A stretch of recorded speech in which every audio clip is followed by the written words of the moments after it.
Hi guys, welcome back to LM Academy, and today in this video we are doing exercise 11C question 10 and 11.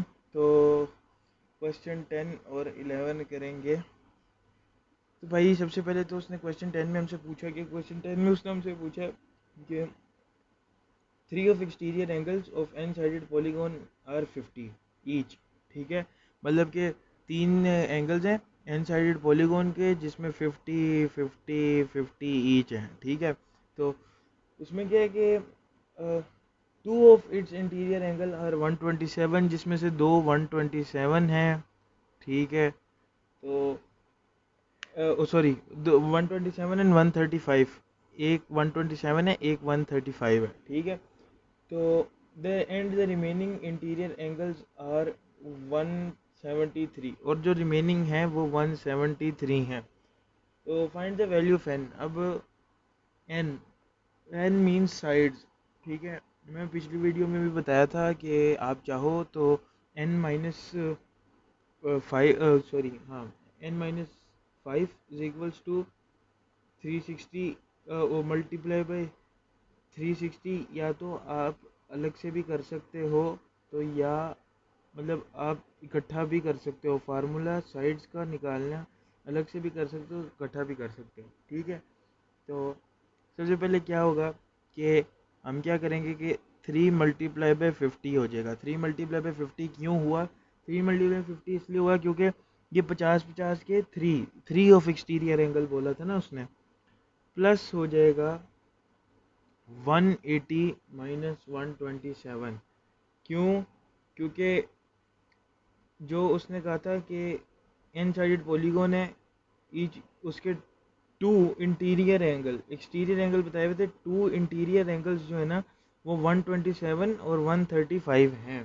ठीक है, तो आप क्या करो, पहले से ही ना दोनों को 180 से माइनस कर लो। ठीक है, इसको भी माइनस करोगे तो आपके पास ओरिजिनल एंगल आ जाएगा, और इसको भी 180 से माइनस करोगे तो आपके पास ओरिजिनल एंगल आ जाएगा। पीछे हमारे पास भाई बचा है 173। 173 को हम क्या करेंगे कि n-5।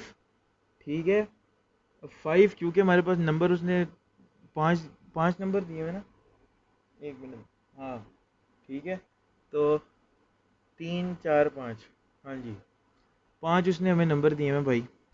तो n-5 करोगे, ठीक है, उसके बाद आप क्या करोगे, इसको मल्टीप्लाई कर दोगे 180 माइनस 173 से,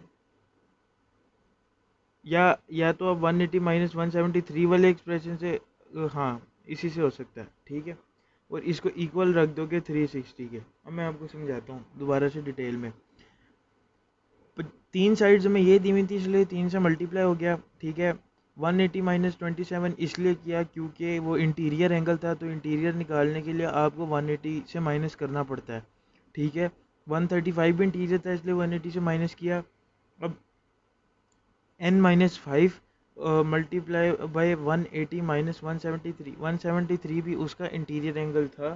ठीक है, और उसलिए इसलिए उन्होंने कहा कि भाई इसको भी हमें जो है ना 180 से माइनस करना पड़ेगा, और n-5 जो साइड निकालने का है उससे हमें क्या करना है, मल्टीप्लाई करना है। ठीक है, तो आगे देखते हैं। ठीक है, इज इक्वल्स टू रख दिया मैंने 360 के, 360 थोड़ा छोटा लिखा हुआ है इस वजह से। अब ये 50 जो है वो 150 हो गया। ठीक है, 3 से मल्टीप्लाई होने के बाद, उसके बाद ये आपके पास 53 रह गया, ये आपके पास 45 रह गया। ठीक है, और प्लस कर दो n-5, तो ये आपके पास मल्टीप्लाई कितने से होगा, 7 से। ठीक है, इज इक्वल्स टू 360 आ जाएगा।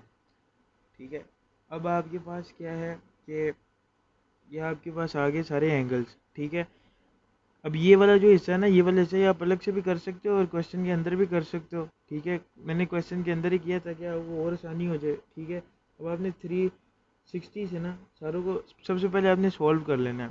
ठीक है, तो ये आ जाएगा आपके पास 150 प्लस 53 प्लस 45 प्लस जो है ना आपके पास पहले 7 n आ जाएगा, ठीक है। n को जब आप 7 से मल्टीप्लाई करेंगे और n को जब आप 5 से मल्टीप्लाई करेंगे तो आपके पास 35 आ जाएगा, ये माइनस आ जाएगा, ठीक है। या 35 आ गया, माइनस में आ गया, ठीक है। अब आपने क्या करना है कि ये सारे जो मतलब वेरिएबल के बगैर वाले हैं सारे उधर ले जाने हैं, ठीक है। 360 से माइनस करना है, तो 7n is equals to 360 minus 150 minus 53 minus 45, ठीक है। ये सारे पूरे हो गए, ठीक है, और प्लस 35 ये वाला, ठीक है। अभी हो गए सारे पूरे, ठीक है। पूरे होने के बाद अब आपने क्या करना है कि इनको कर देना है सारों को माइनस और प्लस, और सबको माइनस और प्लस करने के बाद आपके पास आंसर आएगा 147 का, और इधर आपके पास आ जाएगा 7n, ठीक है। अब ये n 147 ये n से मल्टीप्लाई हो रहा था, इधर आके डिवाइड हो जाएगा। डिवाइड होने के बाद आपके पास नंबर ऑफ साइड्स जो हैं वो कितनी निकल आएंगी, 21, और ये हो गया हमारा क्वेश्चन सॉल्व, ठीक है। उसके बाद आप चलो आपके क्वेश्चन 11 के ऊपर, ठीक है। क्वेश्चन 11 में उसने क्या कहा है, ABCDEFG इज अ रेगुलर, आधी ABCD लिख दी है उसने, ठीक है। तो उसने कहा कि इज अ रेगुलर हेप्टागोन, ठीक है। तो हेप्टागोन जो है उसकी होती हैं 1 2 3 4 5 6 7 साइड्स होती हैं, ठीक है। तो उसने इसी तरह 7 ही साइड्स, और if AB and DC are produced to meet at H, find the value of BHC।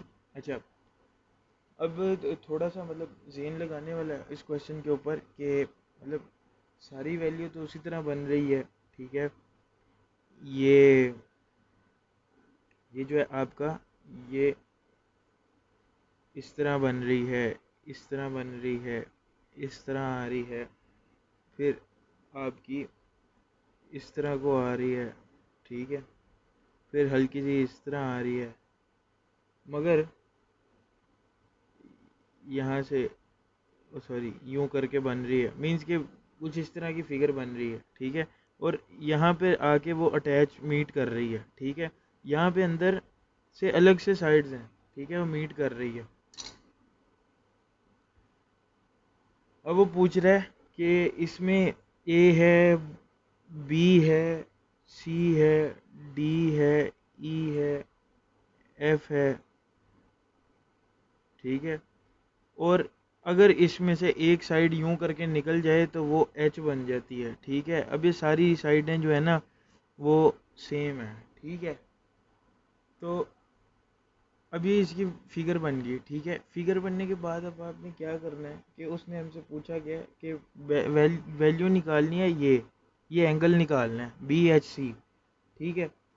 तो उसने हमें कोई फिगर कोई कुछ नहीं दिया, ठीक है। तो आपने सबसे पहले क्या करना है कि अगर इसकी 7 साइड्स है ना, तो आपने क्या करना है कि 7 को ना साइज मतलब ओ सॉरी 360 डिवाइड जो टोटल होता है इसका, ठीक है, डिवाइडेड बाय 7 कर लेना। एक्सटीरियर एंगल निकाल रहा हूँ मैं क्योंकि ये बार है फिगर से, तो एक्सटीरियर चला जाएगा, तो एक्सटीरियर एंगल, तो 360 डिवाइडेड बाय 7 हो गया, तो यह आपके पास आ गया 51.43। इसका मतलब है ये एंगल, ये एंगल, ये एंगल, ये एंगल, ये सारे 51.43 के हैं, ठीक है। तो अब हम क्या करेंगे कि ये और ये एंगल भी 51.43 है, तो हम क्या करेंगे कि BHC,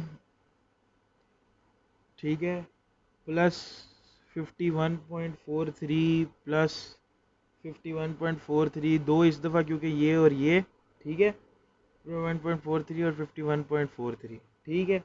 तो इसको इक्वल रख दो 180 के। तो आपको मैंने पहले ये रूल समझाया था कि ये और ये जब मिल जाए तो ये चीज़ निकल आती है, ठीक है।